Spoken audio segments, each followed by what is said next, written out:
Assista o vídeo a seguir e nossa análise ao final. Bolsonaro destruiu a vida do ministro Alexandre de Moraes para que Moraes sentisse raiva e ódio de Bolsonaro? Gente, ontem eu postei um vídeo que gerou um burburinho imenso aqui no canal, em que eu falei sobre a razão secreta da perseguição de Moraes contra Bolsonaro. Mas muita gente aí ficou com dúvida sobre uma coisa. Ora, se o Moraes persegue o Bolsonaro porque acredita que o Bolsonaro acabou com a vida dele, como que isso teria acontecido? Como assim acabou com a vida do Moraes? E mais, cadê as provas disso? O que o Bolsonaro fez que o Moraes acredita que destruiu a vida dele? Como aqui no canal meu compromisso é te manter bem informado e ainda sanar suas principais dúvidas, eu fui atrás da resposta para essas perguntas e eu encontrei. E gente, é chocante. Mas antes de mostrar para você essa resposta, primeiro, meu muito bom dia para você e que você e sua família tenham uma segunda-feira e uma semana abençoadas.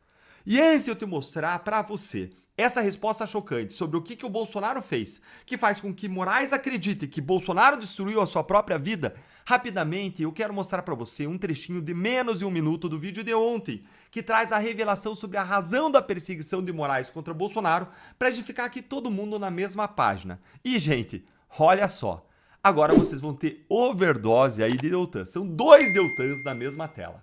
Bora ver aqui o que foi que o Cid disse sobre a razão secreta, a razão oculta da perseguição de Alexandre de Moraes contra Bolsonaro. Olha aí, ele aqui é Alexandre de Moraes. Ele tem raiva e ódio. Gente, presta atenção. Alexandre de Moraes, Mauro Cid falando, Alexandre de Moraes tem raiva e ódio. Ele acha que o presidente da República, o presidente Jair Bolsonaro, acabou com a vida dele. Foi o que o Mauro Cid disse. E na sequência, o Cid afirma de onde veio essa informação. O comandante aqui, Tomás, do Exército Brasileiro, que conversou com ele e passou para o meu pai, disse Cid, referindo-se ao comandante do Exército Brasileiro, Tomás Paiva. O militar também disse que o general Tomás e o pai dele conversavam sempre. O militar ainda concluiu que Moraes vai querer acabar com a vida do presidente, do ex-presidente Bolsonaro e do entorno.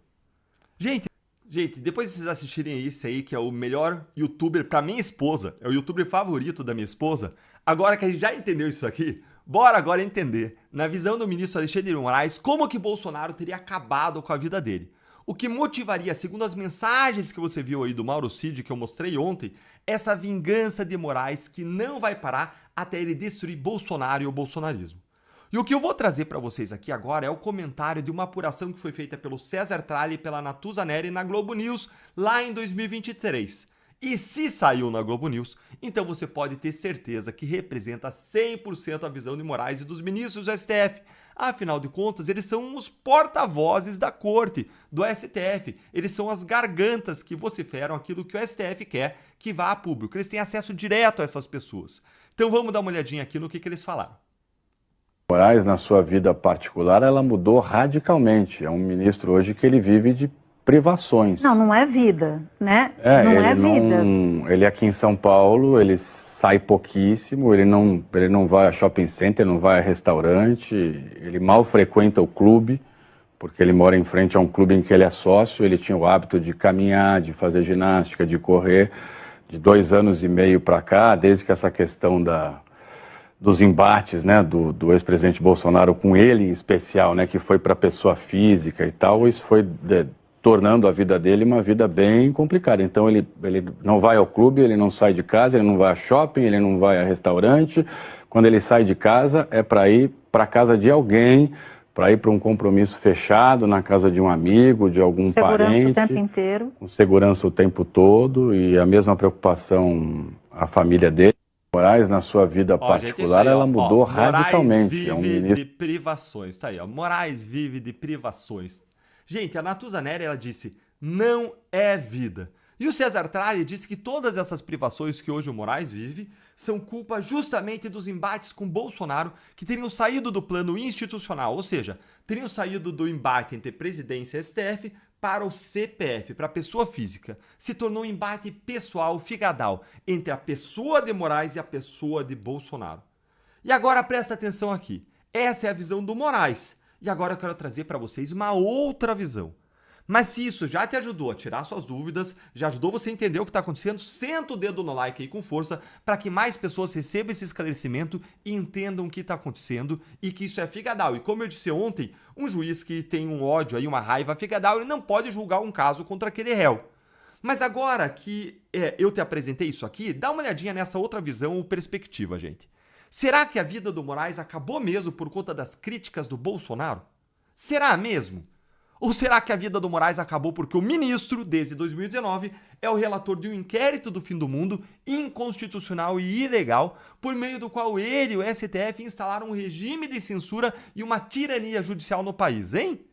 Será que a vida de privações do ministro não começou depois que ele aceitou relatar o inquérito das fake news e passou a abusar do seu poder e da sua autoridade, dia sim, dia também?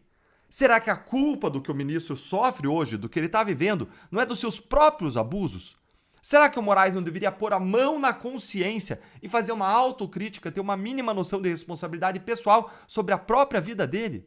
Afinal de contas, se a culpa é sempre dos outros, se a culpa é sempre do Bolsonaro, então quem tem que melhorar é o outro, né? É o Bolsonaro e não o Moraes, certo? Essa visão vitimizada é absolutamente infantil.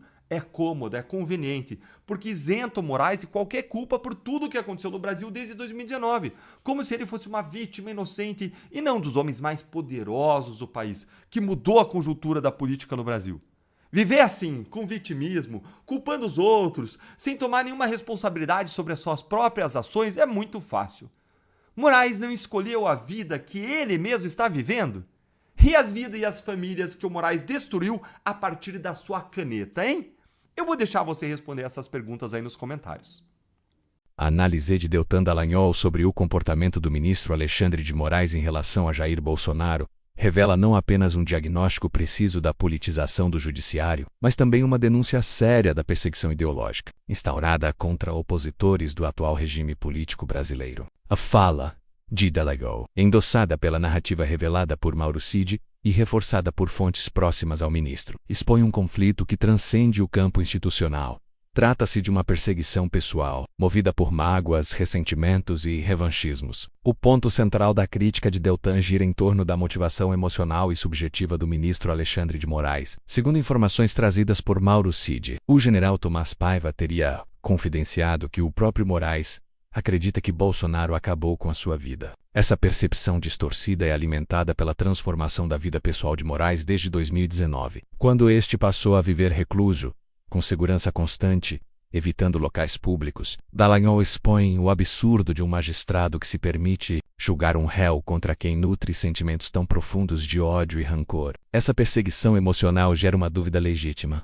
Pode um juiz parcial, tomado por raiva, julgar com justiça? A resposta é evidente. Como pode o Brasil aceitar que um dos ministros mais poderosos do país esteja agindo como vítima, quando ele mesmo ajudou a instaurar um sistema de censura institucionalizada, utilizando o inquérito das fake news, menos chamado por muitos de inquérito do fim do mundo, para perseguir opositores, jornalistas, parlamentares e cidadãos comuns? Deltan, com clareza e coragem, denuncia essa inversão de responsabilidades. Moraes culpa Bolsonaro por sua vida de privações, mas ignora o papel que ele próprio desempenhou ao concentrar poderes inéditos nas mãos do STF e perseguir sistematicamente qualquer voz divergente. Essa vitimização seletiva é um escudo conveniente para esconder o autoritarismo travestido de legalidade que tomou conta da Suprema Corte. Mais do que um embate entre dois homens públicos, o que está em jogo é o futuro da liberdade de expressão, da democracia e da separação dos poderes no Brasil. O atual governo Lula, ao se aliar ao STF de forma subserviente, não apenas chancela esse tipo de perseguição, mas se beneficia politicamente dela,